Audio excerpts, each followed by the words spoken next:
Hello everyone, welcome back to Illume biology. चलिए, muscles के ही सेशन को हम आगे बढ़ा रहे हैं और आज हम लोग एक बहुत इंपॉर्टेंट टॉपिक करने जा रहे हैं जिसका नाम है टेटनस। अब ये वो टॉपिक है जिसमें सबसे ज़्यादा कन्फ्यूजन रहता है स्टूडेंट्स में। इवन मेडिकल स्टूडेंट्स के लिए भी टेटनस एक बहुत कन्फ्यूजिंग टाइप का टॉपिक है कि एक्चुअल में टेटनस है क्या।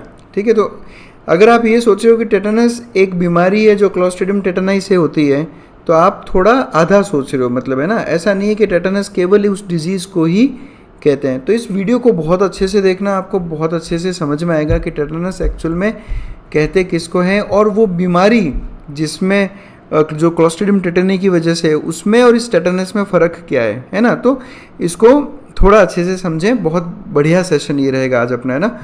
शुरू करते हैं हम टेटनस शब्द से। देखो, टेटनस पहले आप अपने दिमाग से निकाल दो कि टेटनस एक बीमारी है, उसको एक बार साइड में रखते हैं, है ना। इस वीडियो को शुरुआत करते हैं हम एक नए वर्ड। आप समझो टेटनस आपके लिए एक नया वर्ड है। टेटनस एक वर्ड होता है जिसका सिंपल सा मीनिंग है सस्टेन्ड मस्कुलर कॉन्ट्रैक्शन। क्या मतलब है इसका?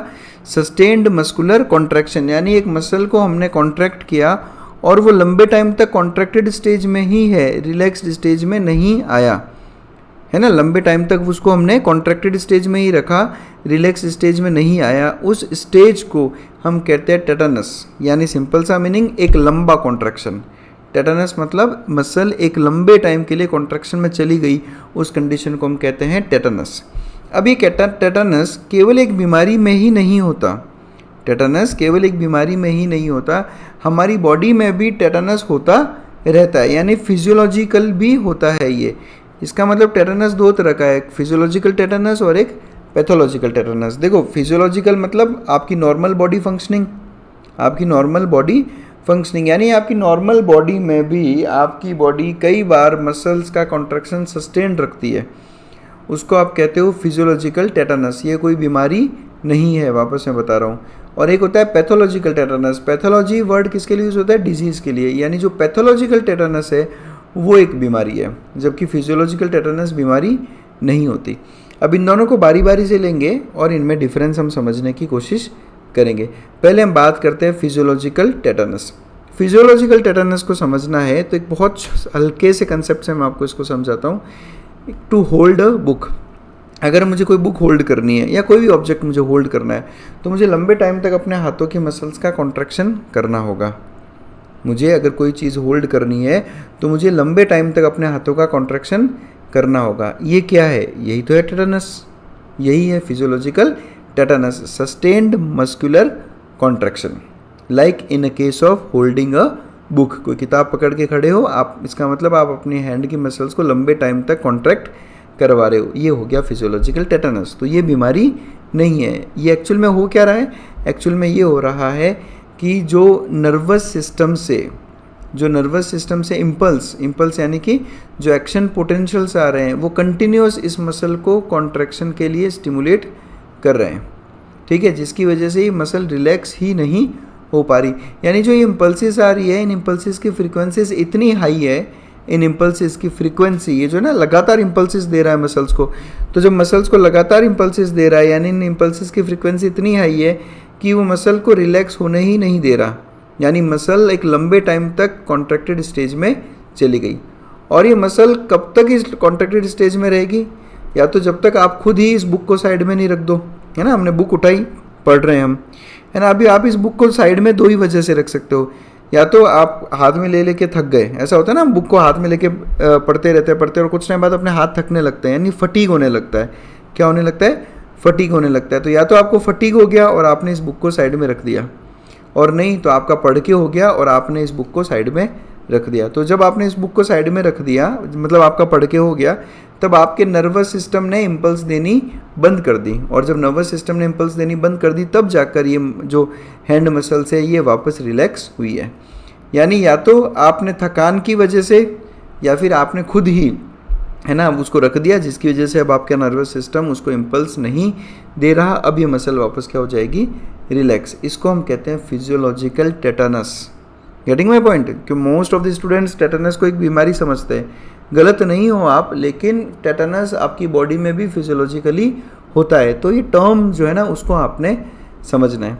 इसको मैं एक चार्ट के थ्रू समझता हूँ। देखो यहाँ पे मैं क्या शो कर रहा हूँ कि ये मसल का कॉन्ट्रैक्शन और ये मसल का वापस रिलैक्सेशन, है ना। नॉर्मली क्या होता है, मसल का कॉन्ट्रैक्शन होता है और मसल का रिलैक्सेशन होता है। मैं क्या कर रहा हूँ, किसी मसल को 1 सेकंड में 5 स्टिमुलाई दे रहा हूँ, तो ये मसल कॉन्ट्रैक्ट होती है, रिलैक्स होती है, कॉन्ट्रैक्ट होती है, रिलैक्स होती है, यानी कि ये हर स्टिमुलस पे कॉन्ट्रैक्ट और रिलैक्स हो रही है। अब मैं स्टिमुलस की फ्रीक्वेंसी बढ़ा के 10 कर दी, स्टिमुलस की फ्रीक्वेंसी बढ़ाकर 10 कर दी, इसका मतलब मसल कॉन्ट्रैक्ट हो रही है, रिलैक्स हो रही है, लेकिन ये जो पीक आ रहा है ना नीचे की तरफ वो इतना नहीं आता, ये वापस कॉन्ट्रैक्ट रिलैक्स। मैंने फ्रीक्वेंसी और बढ़ा दी, तो जब मैंने फ्रीक्वेंसी और बढ़ा दी तो मसल कॉन्ट्रैक्ट हो रही है, फिर इससे पहले कि वो पूरी रिलैक्स हो वापस कॉन्ट्रैक्ट हो, इससे पहले कि पूरी रिलैक्स हो वापस कॉन्ट्रैक्ट। मैंने फ्रीक्वेंसी और बढ़ा दी, तो जब मैंने फ्रीक्वेंसी और बढ़ा दी तो कॉन्ट्रैक्शन रिलैक्सेशन, बहुत थोड़ा कॉन्ट्रैक्शन, बहुत थोड़ा कॉन्ट्रैक्शन, बहुत थोड़ा रिलैक्सेशन कॉन्ट्रैक्शन, इस तरह से चलने लगता है। अगर मैंने इसको 35 कर दिया तो 35 में देखो ये यहाँ से लेकर यहाँ तक तो पूरा कॉन्ट्रैक्शन, यहाँ पे हल्का सा इसने रिलैक्सेशन ट्राई किया था। लेकिन अब मैं इसको 35 से भी बढ़ाकर 40 कर दूँ, क्या कर दूँ 40, तो इस मसल को मैंने बिल्कुल ही अब टाइम ही नहीं दे रहे कि हम इसको रिलैक्स होने दें। ये स्टेज कैसी आ गई, ये स्टेज आ गई सस्टेन्ड मस्कुलर कॉन्ट्रैक्शन की स्टेज, जिसको हमने नाम दिया है टेटनस। कब आई ये, जब आपने फ्रीक्वेंसी बहुत हाई करके 40 तक ले आए। समझ में आया। अब अगर समझो आपकी स्टिमुलाई जो फ्रीक्वेंसी की स्टिमुलाई है, मतलब स्टिमुलस की जो फ्रीक्वेंसी है वो टेटनस वाली कंडीशन को अचीव करने वाली, समझो इस एग्जाम्पल में 40 है, अगर मैं इसको 40 से कम 35 रख रहा हूँ तो क्या हो रहा है, तब इस कंडीशन को हम कहते हैं क्लोनस। क्या कहते हैं, क्लोनस, या फिर आप इसको कह सकते हो इनकम्प्लीट टेटनस। अब आप इसमें भी देखोगे ना, अगर इनकम्प्लीट टेटनस वाले केस में भी, मैं एक बारी मार्क्स हटाऊँ, ये देखो आप इस केस में भी यहाँ से लेकर यहाँ तक तो सस्टेन्ड कॉन्ट्रैक्शन हो रहा है, केवल इस पॉइंट पे हल्का सा इसने रिलैक्सेशन का ट्राई किया। इसको आप कहते हो इनकम्प्लीट कॉन्ट्रैक्शन या फिर क्लोनस, जो कि टेटनस से जस्ट पहले वाली फेज़ है। और ये तब होगी जब टेटनस के लिए जितनी फ्रीक्वेंसी चाहिए उससे जस्ट थोड़ी सी फ्रीक्वेंसी कम हो, तो क्लोनस या इनकम्प्लीट टेटनस होता है। तो आई होप आपको समझ में आया होगा कि फिजियोलॉजिकल टेटनस का मतलब क्या होता है, sustained contraction of muscle due to repeated stimuli with high frequency. बार बार हम उसको स्टिमुलस दे रहे हैं और फ्रीक्वेंसी काफ़ी हाई रखी है हमने।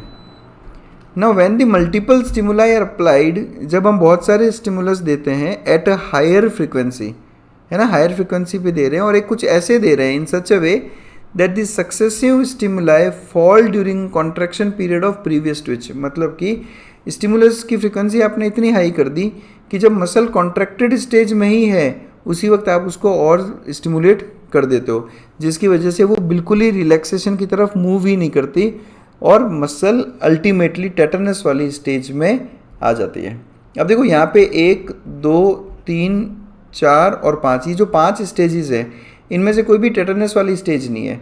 टेटनस वाली स्टेज कब कहोगे, जब आपका कॉन्ट्रैक्शन सस्टेन्ड रह जाए, है ना। अब यहाँ पर आने के बाद में ज़रूर ये रिलैक्सेशन की तरफ गया है, बाकी ये जो पीरियड है ये है सस्टेन्ड कॉन्ट्रैक्शन का पीरियड, जिसे हम कहते हैं फिजियोलॉजिकल टेटनस। और ये रिलैक्स कब होगी, ये रिलैक्स तभी होगी या तो आप स्टिमुलस देना बंद कर दो या फिर मसल अपने आप थक जाएगी, तब इसको रिलैक्स होना ही पड़ेगा। ठीक है, जब ये फटीग आ जाएगा इसमें तब आप इसको चाहे और स्टिमुलस दोगे भी ना तो भी ये टेटनस को सस्टेन नहीं कर पाएगा। अब जब स्टिमुलस का फ्रीक्वेंसी इतना सफिशिएंट नहीं है कि वो टेटनस कर पाए, यानी टेटनस की फ्रीक्वेंसी से जस्ट पहले वाली फ्रीक्वेंसी, तो जो कॉन्ट्रैक्शंस है उनका फ्यूजन नहीं हो रहा। देखो यहाँ पर, ये देखो यहाँ पर ये मल्टीपल कॉन्ट्रैक्शंस दिख रहे हैं। टेटनस में क्या हो गया, टेटनस में इन सभी मल्टीपल कॉन्ट्रैक्शंस का हो गया फ्यूजन और ये वाली स्टेज आ गई। लेकिन टेटनस से जस्ट पहले वाली स्टेज जब कॉन्ट्रैक्शंस का फ्यूजन कंप्लीट नहीं है, है ना, ये देखो ये फ्यूजन कंप्लीट नहीं हुआ, इस स्टेज को आप कहते हो इनकम्प्लीट टेटनस या क्लोनस कहा जाता है इसे। अब हम बात करते हैं पैथोलॉजिकल टेटनस की।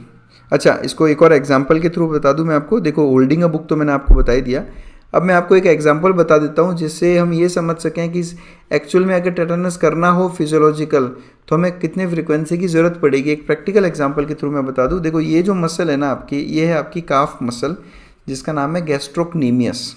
काफ किसे बोलते हैं हम, काफ रहता है आपका नी और एंकल के बीच का एरिया, ये वाला एरिया क्या कहलाता है, काफ। मतलब इसको समझ लो आप, ये काफ है। काफ की जो मेन मसल है उसका नाम है गैस्ट्रोक्नीमियस मसल।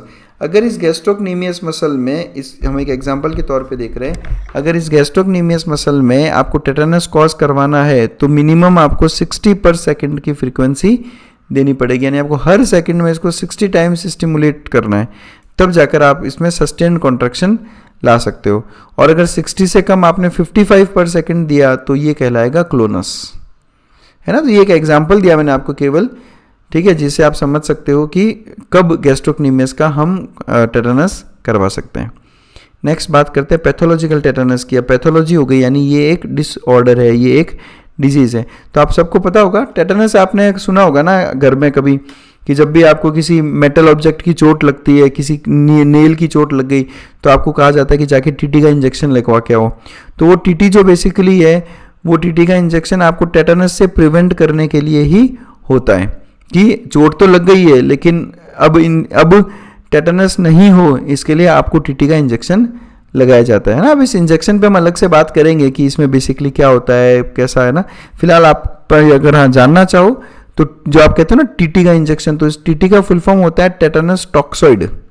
Tetanus toxoid. सब टॉक्सॉइड्स क्या है ना, इन सब के बारे में हम अलग वीडियो में बात करेंगे, है ना। ये वीडियो बहुत लंबा हो जाएगा अगर टॉक्सॉइड्स की बात करने जाएंगे तो। ये मैंने आपको केवल रिलेट करना सिखाया कि आप टेटानस किसको बोलते हो। तो देखो बेसिकली टेटानस एक बैक्टीरिया की वजह से होता है जिसका नाम है क्लोस्ट्रीडियम टिटेनाई। बैक्टीरिया का नाम क्या है? क्लोस्ट्रीडियम टिटेनाई। और ये क्लोस्ट्रीडियम टिटेनाई आपको मिलेगा मोस्टली सॉइल में, डस्ट में और मैन्योर मतलब जो खाद होती है, जैसे कि आप समझो काऊ डंग, तो काऊ डंग, सॉइल, डस्ट, इन सब में इस बैक्टीरिया के स्पोर्स मिलते हैं, ठीक है। अब क्या होता है कि टिटेनाई तब होता है जब आपको एक गहरी चोट लगे, आपको एक गहरी पेनेट्रेटिंग चोट लगे। गहरी और पेनेट्रेटिंग चोट आपको मोस्टली कब लगती है? जब आप कोई मेटल पीस हो गया, नेल या कोई वुड स्प्लिंटर मतलब इस तरह से लकड़ी के टुकड़े ऐसे पड़े होते हैं ना, लकड़ी के टुकड़े होते हैं और आप जा रहे हो तो एकदम से आपके पाँव में काफ़ी डीप चला जाता है वो मेटल पीस का आपको चोट लगा। मेटल पीस से जनरली आप देखना है, जब मेटल पीस से चोट लगता है तो काफ़ी डीप वुंड, एक डीप पेनेट्रेटिंग वुंड जो काफ़ी अंदर तक टिश्यू को पेनेट्रेट कर जाए, इस तरह की चोट में ऐसा होता है। या फिर नेल्स हो गई, है ना, नेल हो गई, नेल पियर्स कर गई आपके पाँव को, तो काफ़ी डेप्थ में चला जाता है वो।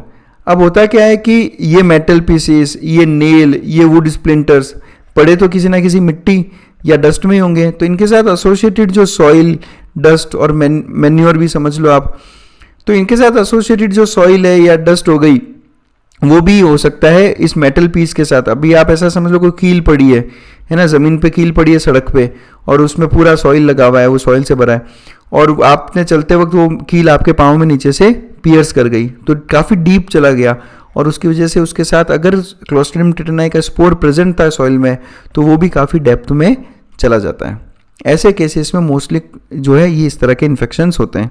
और इसको आप ऐसे भी समझ लो, आपने कई बार देखा होगा कुछ लोगों को, स्पेशली गांवों में और जहाँ पे इतना एजुकेशन नहीं होता, वहाँ पे आपने देखा होगा कि लोगों को जैसे चोट लगती है ना, जैसे लोग कहीं चल रहे थे और किसी मेटल की गहरी चोट लग गई, तो लोग क्या करते हैं, वहाँ आसपास पड़ी मिट्टी उठाते हैं, है ना। कुछ लोगों का तो ये भी मानना है कि ये लोग क्या करते हैं कि आसपास कहीं गोबर मिलता है ना उनको, मैन्योर, तो वो गोबर लगा लेते हैं या मिट्टी लगा लेते हैं वहाँ पे।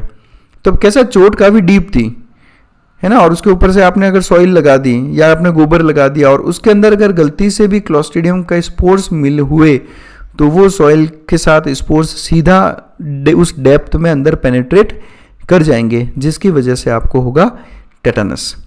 अब क्लोस्ट्रीडियम टिटेनाई ये जो बैक्टीरिया है, ये आपकी बॉडी में जाकर एक न्यूरोटॉक्सिन रिलीज करता है जिसका नाम है टेटानोस्पाज्मिन।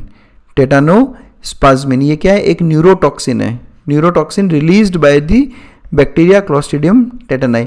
अब न्यूरोटॉक्सिन है, इसका मतलब ये आपके नर्वस सिस्टम को अफेक्ट करता है, और इसका नाम क्या रखा हमने? टेटानोस्पाज्मिन। इस नाम पे चलते हैं हम एक बार। टेटानो क्लोस्ट्रीडियम टिटेनाई से आया है, और स्पाज्मिन वर्ड हम ऑलरेडी डिस्कस कर चुके हैं ना। स्पाज्म का मतलब क्या होता है? कॉन्ट्रैक्शन। तो टिटेनाई, क्लोस्ट्रीडियम टिटेनाई द्वारा निकला एक टॉक्सिन जो आपकी बॉडी में सस्टेन्ड कॉन्ट्रैक्शन करवा दे अलग अलग मसल्स का, इसलिए हमने इस टॉक्सिन का नाम क्या रख दिया? टेटानोस्पाज्मिन, है ना। तो आपको ये नाम ध्यान रखना है कि टेटानोस्पाज्मिन कौन रिलीज करता है? ये रिलीज करता है क्लोस्ट्रीडियम टिटेनाई नाम का एक बैक्टीरिया। अब ये न्यूरोटॉक्सिन क्या करता है, ये न्यूरोटॉक्सिन जाकर प्रोड्यूस करता है एबनॉर्मल न्यूरोनल स्टिमुलेशन। नॉर्मली क्या होता है, नॉर्मली आपका एक न्यूरॉन एक मसल को करता है स्टिमुलेट, ठीक है, लेकिन ये न्यूरोटॉक्सिन जो होते हैं, ये न्यूरोटॉक्सिन्स एबनॉर्मल स्टिमुलेशंस प्रोड्यूस करते हैं, यानी मसल को कंटिन्यूस ये क्या करते जा रहे हैं, स्टिमुलेट करते जा रहे हैं। और अब जब कंटिन्यूस मसल को कंटिन्यूस फ्रीक्वेंसी में स्टिमुलस मिलेगा तो हमने अभी थोड़ी देर पहले देखा कि मसल्स का हो जाएगा सस्टेन्ड कॉन्ट्रैक्शन। बस इसी कंडीशन को हम कहते हैं पैथोलॉजिकल टेटनस, और जो हमने थोड़ी देर पहले पढ़ा वो था फिजियोलॉजिकल टेटनस। और देखो टेटनस, जब भी ये डिजीज़ पढ़ोगे ना आप, ये क्लोस्ट्रीडियम टेटनस वाले टेटनस है ना, फिजियोलॉजिकल टेटनस की बात नहीं कर रहा मैं। जब पैथोलॉजिकल टेटनस की बात करूंगा तो उसमें मैं 3 बहुत इंपॉर्टेंट चीज़ें डिस्कस करता हूँ हमेशा, और जो आपको पता होनी चाहिए। वो सबसे पहला है लॉक जॉ। क्या, लॉक जॉ, यानी जॉ आपका लॉक हो गया। जॉ लॉक हो गया इसका मतलब आपका मुंह खुलने में दिक्कत आएगी। ट्रिस्मस एक वर्ड होता है जिसका मतलब होता है difficulty in opening of mouth. Basically क्या होता है, जो आपके जॉ का जो जॉइंट होता है, यहाँ पे होता है ना, आप सबको पता है, कान के सामने की तरफ यहाँ पे जॉ का एक जॉइंट रहता है जिसको कहा जाता है टेम्पोरोमैंडिबुलर जॉइंट। ये टेम्पोरोमैंडिबुलर जॉइंट में सस्टेन्ड कॉन्ट्रैक्शन हो गया मसल्स का, है ना। अब आपको भी पता है माउथ ओपनिंग और क्लोजिंग सारा मस्कुलर है। अगर इन मसल्स में सस्टेन्ड कॉन्ट्रैक्शन हो गया तो आपका जॉ क्या हो गया, लॉक। अब जॉ लॉक हो गया तो आप मुंह नहीं खोल पा रहे। There is a difficulty in opening of mouth, and this difficulty in opening of mouth is called as trismus. What is trismus? Difficulty in opening of mouth. And what is lock jaw?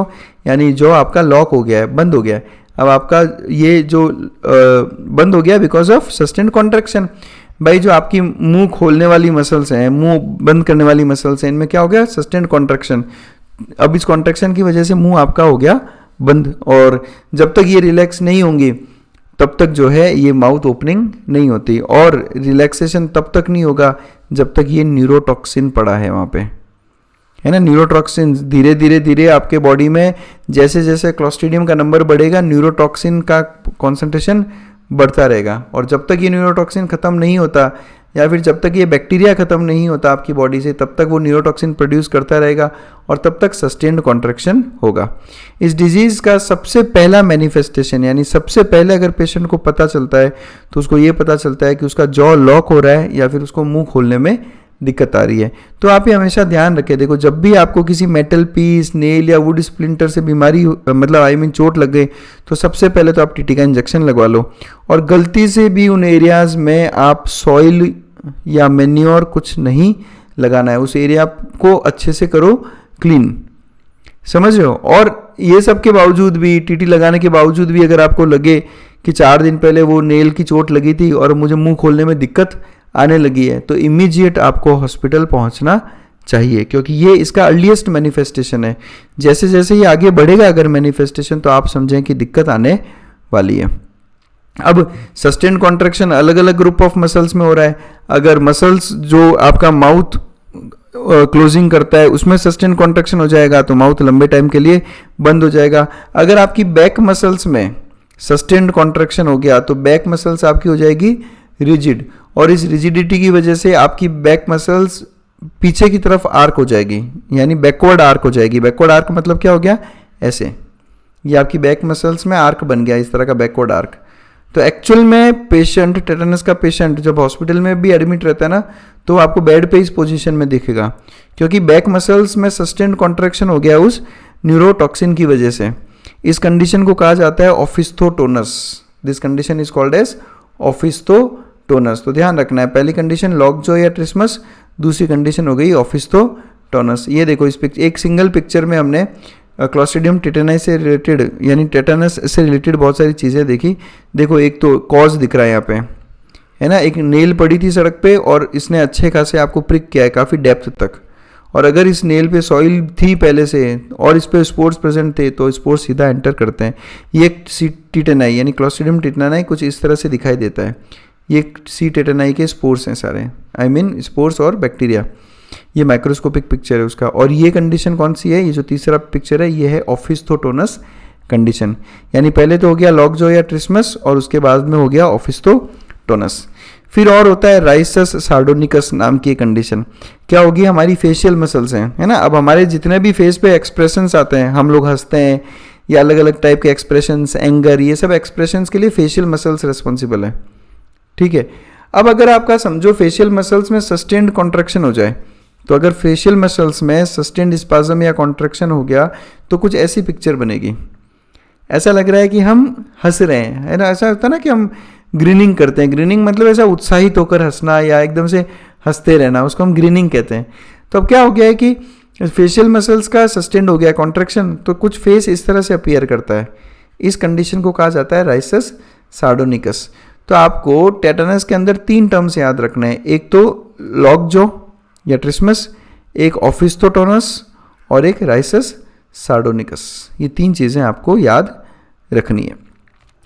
ठीक है, और अगर समझो ये condition में अगर आपकी respiratory muscles, diaphragm, external intercostal muscles का स्पाज्म हो गया, या फिर समझो आपकी लैरिंग्स की मसल का स्पाज्म हो गया, लैरिंग्स की मसल्स का स्पाज्म यानी लैरिंग्स का जो डायमीटर है वो बहुत कम हो जाएगा, तो अगर ऐसा कुछ होता है तो it might lead to death. समझ में आया? तो ये होता है टेटानस। अब यहाँ पर एक और कन्फ्यूजन होगा आपको। कन्फ्यूजन क्या होगा कि एक कंडीशन होती है जिसको हम कहते हैं टिटेनी। कंडीशन क्या है?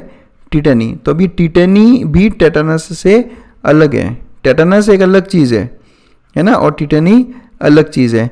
आज इस वीडियो में हमने एक चीज़ तो ये सीखी कि टेटानस हमेशा बीमारी नहीं होती, हमारी बॉडी फिजियोलॉजी में भी टेटानस एग्जिस्ट करता है, और उसके अलावा ये बीमारी भी होती है। अब क्या है, दोनों का नाम रखा है सेम तो हम कंफ्यूज रहते हैं। अब टिटेनस अलग है और ये जो कंडीशन है टिटेनी ये अलग है। तो हम लोग नेक्स्ट वीडियो में टिटेनी और टिटेनस के बारे में डिस्कस करेंगे कि इनमें डिफरेंस क्या होता है।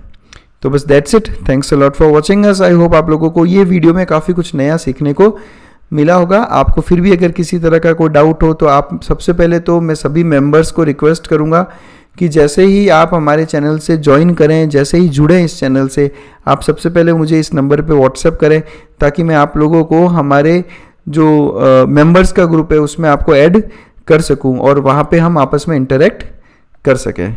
आपको किसी भी तरह का डाउट हो आप मुझे मेरे व्हाट्सएप नंबर, मेरी मेल आईडी और मेरे इंस्टाग्राम हैंडल पे मुझसे कॉन्टैक्ट कर सकते हो। Thanks a lot for watching us.